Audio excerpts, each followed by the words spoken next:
Sa mga adik sa Mobile Legends dyan, hanggat sa hindi lumuluwa ang mata, tuloy ang laro.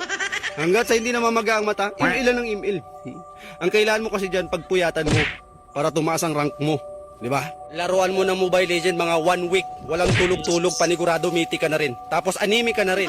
Yung dugo mo, kalimitan puti na. Pati yung mata mo magiging puti na rin yan. Pagkagising sa umaga, email agad. Pagkasapit ng tanghali, email. Pagka break time mo sa trabaho, email. Pagka-uwi mo ng bahay bago ka matulog, pag ka na matulog, mag-email ka na lang hanggang madaling araw. Ha? Para puyat na puyat ka. Para maga na maga yung mata mo talaga. At least, hindi man tumaas yung rank mo, tumaas naman yung ano mo, yung ibag mo. Dapat kasi niyan, nakapokus ka lang sa Mobile Legends. Kahit na may trabaho ka, mag-Mobile Legends ka pa rin. Para tanggalin ka na sa trabaho mo. Ha?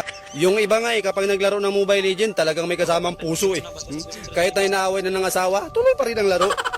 Anong asawa-asawa? Mobile Legends to, asawa ka lang. Oh, marami akong kilalang ganyan. Mobile lang ng mobile hanggang madaling araw. Tuloy-tuloy ang laro. Bahala na magluwa ang mata, ang importante nakamitik na. Ang problema lang, 2 taon na nagmo-Mobile Legends, yung rank niya Grandmaster pa rin.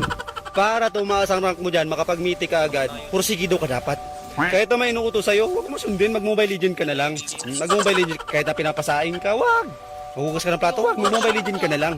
Tapos magkain ka yan. Kain ka na lang, tapos huwag ka na mahugas ng plato.